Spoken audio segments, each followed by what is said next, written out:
আসসালামু আলাইকুম। Welcome to notice review channel. সকল 48তম বিসিএস পরীক্ষার্থীদের জন্য নতুন একটি ভিডিও নিয়ে হাজির হলাম। 48তম বিসিএস পরীক্ষার ফলাফল 21 জুলাই এমন একটি নিউজ প্রকাশ করেছে দ্য ডেলি ক্যাম্পাস। চলুন বিস্তারিত এই ভিডিওর মাধ্যমে জেনে নেই।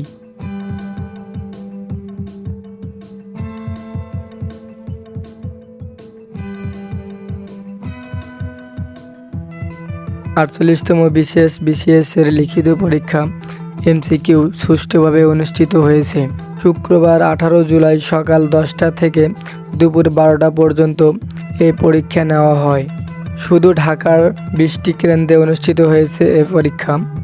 আগামী 21 জুলাই এ পরীক্ষার ফলাফল প্রকাশ করা হতে পারে।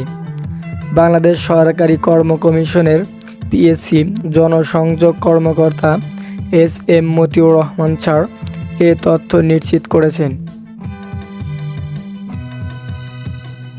48তম বিসিএস থেকে 3000 চিকিৎসক নিয়োগ দেবে সরকার। 3000 চিকিৎসকের মধ্যে সহকারী সার্জন নেওয়া হবে 2700 জন, আর সহকারী ডেন্টাল সার্জন নেওয়া হবে 300 জন।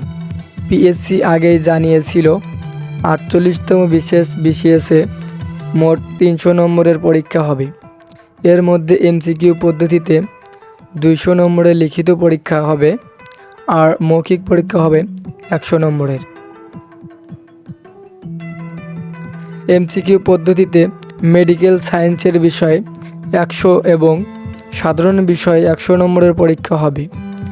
সাধারণ বিষয়ের 100 নম্বরের মধ্যে বাংলায় 20, ইংরেজি 20, বাংলাদেশ বিষয়াবলী 20, আন্তর্জাতিক বিষয়াবলী 20, মানসিক দক্ষতা 10 ও গাণিতিক যুক্তিতে 10 নম্বরের প্রশ্ন থাকবে।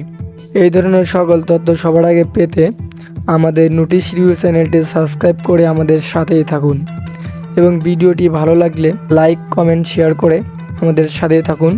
ধন্যবাদ।